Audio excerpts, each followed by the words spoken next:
In this video, I will be documenting my first 30 days surviving in Australia's tropical north. Starting with nothing, this first month in Australia, I'll be striving to accomplish 3 things. 1, find a permanent place to stay. 2, get a job. And 3, find a reliable source of transportation. If you are thinking about moving to Australia, I hope this video gives you an idea of what to expect. And with that, day 1 starts now. Day 1. So I flew into Cairns, which is a city located in between Australia's Great Barrier Reef and its rainforest region. My sister happened to be visiting Australia at the same time as me, so we both flew into Cairns together. We arrived in Cairns fairly late in the afternoon and decided to book a last-minute stay in a fairly cheap caravan park away from the main center of town. We arrived in the beginning of March, which is rainy season here in Cairns. So our first night staying in the caravan park, it was pissing rain the entire time we were there. Dude, it is dumping outside. Holy. Day 2, we relocated to a hostel that was closer to downtown Cairns and more of the central city area.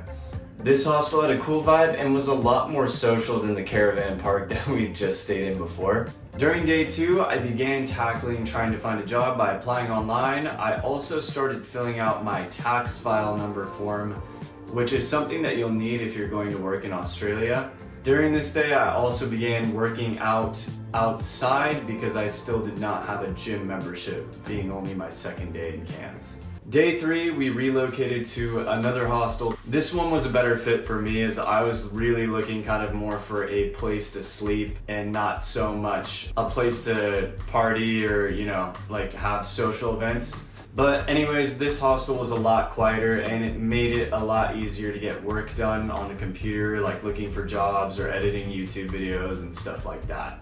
Day 4. Today also marked the beginning of what would become an endless march of handing out resumes in 85-degree Fahrenheit weather, 100% humidity. I also set myself up with an Australian phone number and then adjusted that on my resume as well. I also met up with a random Australian bloke that was looking for someone to do some part-time IT stuff, mostly social media. We talked over basically me helping him do stuff online in exchange for basically getting trips out to the Great Barrier Reef. Completely random, but I also found out that you guys call laundry detergent laundry liquid here. I also landed my first interview of many at a hotel for a front desk position. And this first job I interviewed for never called me back. And this would start to form a unfortunately common trend. On day 5, I continued handing out resumes to different businesses. I also set up my first Australian bank account here at Commonwealth Bank. And I finally tried out my first Australian gym instead of working out in public parks like I had been doing the past few days. Day 6, I continued handing out resumes yet again, and also continued the grind of applying to jobs online as well. I also tried out another Australian gym in the area, and then landed a last-minute trial shift at a restaurant here in Cairns. After doing this restaurant trial shift, they also never called me back. Day 7, I went to my first showing of a room in a share house. I also locked my key inside my hostel locker, so I had to have someone break that open. This day, I took a break from handing out resumes. I took the bus here in Australia for the first time, and something that's interesting about the bus here is they have buttons on the poles. Maybe they have those in the US as well, but at least to me, I'm more familiar with having the little tug line on the windows, the way to indicate that you want to have the bus stop. And I was taking the bus in order to go pick up a new backpacking bag that I found on Facebook Marketplace, as the one I had arrived in Australia with had started to tear holes throughout all of the main body section of the bag. The bus only went within a mile of the address that I was going to, so I ended up hiking about a mile uphill, but I did get this killer view of Cairns and the surrounding rainforest area. Also tried these Madeira cakes, I think that's how you say it, Madeira cakes. basically a pound cake with tons of frosting on the top. But day 8, I continued the struggle of handing out resumes as well as applying online. I'm beat right now, guys. I also took the bus out further away from town to a bigger gym. The gym actually ended up being closed, so instead I decided to make it productive anyways and handed out more resumes further away from town and further away from the main central district where all of the hostels and main accommodation for backpackers was.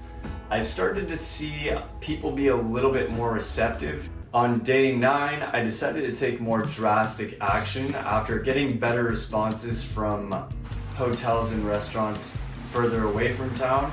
I dedicated this entire day to approaching different restaurants and businesses away from the main central area of Cairns, hoping that other backpackers hadn't hit these areas quite as hard.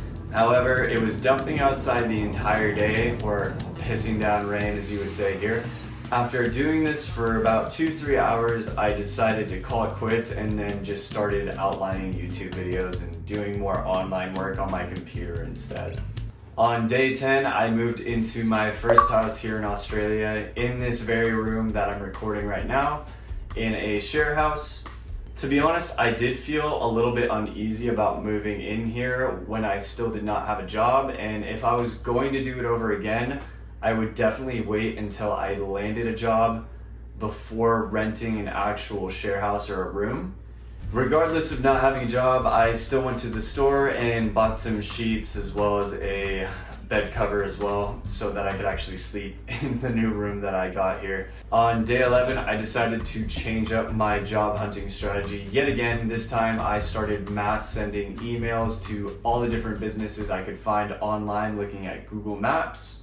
Then I went over to the local Australian that I'd met earlier, in which I was going to help do online social media and IT kind of stuff. This ended up leading to me making my first local friend here, my mate Val, and it was also how I made my first actual money working here in Australia. I then went to go try out another gym, handed out more CVs, and then came home, called it a day. Day 12, I picked up some odds and ends for the house, and I also started going back to businesses that I'd already visited, trying to see if maybe there was an opening from backpackers leaving. Also got a bike, so I ended up getting my first source of reliable transportation here in Australia. Day 13, I started applying for more stuff online job-wise, and then I went into town, got some stuff for my new bike, like a lock. I signed up for a gym membership for a local gym closer to the center of town. Day 14, I interviewed for a waitstaff position, or as they call it here, an all-rounder position at a burger place in the middle of town. I popped down to Val's house, helped him with some more IT and online stuff, and made another $50.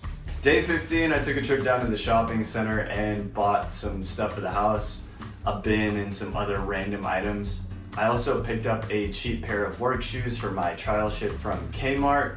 That night, I worked my trial shift for the all-rounder position at the burger place. On my second restaurant trial shift at the burger place, they also never called me back. I had the manager's phone number and I texted her and she just never replied. Now at this point, you might be asking, why am I trying so hard to get a restaurant job here in Cairns? And the main reason is going to be that it helps extend my visa. Long story short, I'm here in Australia on a working holiday visa. In order to extend my visa, there's certain work that qualifies and I have to do a certain amount of time. Cairns is one of the areas where I can work in hospitality and have that qualify in order to extend my visa. It's also one of the only larger towns that has this qualification, so there are a ton of backpackers that are also looking to get hospitality work here in Cairns. Essentially, there's way too many applicants for jobs here and not enough jobs. Day 16, I got another call back for an interview for a food and beverage position. This one I didn't have very high expectations for, as it was a 20-minute drive out of town from Cairns in the central area of Cairns, and I don't have a car, but I went to go try out for the interview anyways, as things had not been going so well on the job front up to this point.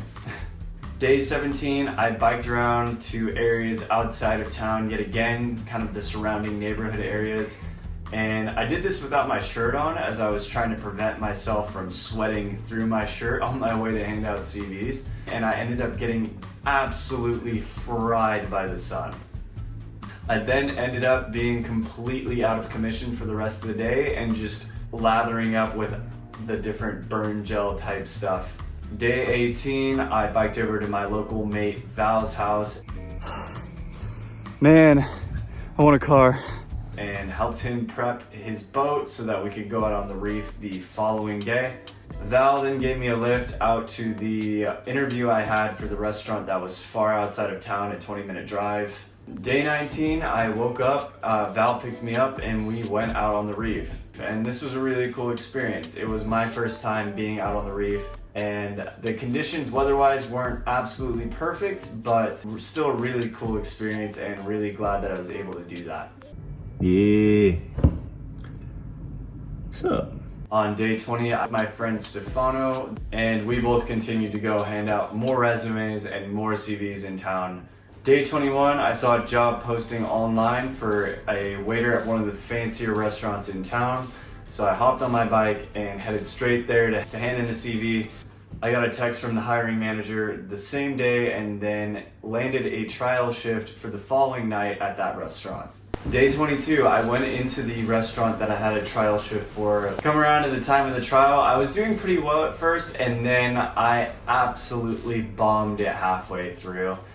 There was a bunch of little rules about replacing silverware and things that I wasn't used to in restaurants that I've worked in the past. This is the first trial shift that I'd done where I knew that I'd done a bad job. And I was pretty devastated at this point. I think I'd gone through probably 4 trial shifts and maybe 2 interviews that had all not panned out for a job here in Cairns.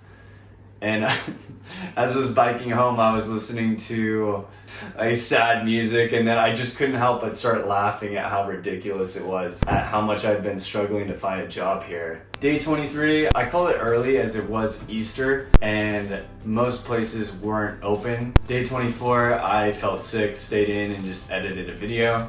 Day 25, I edited a video and applied to jobs online.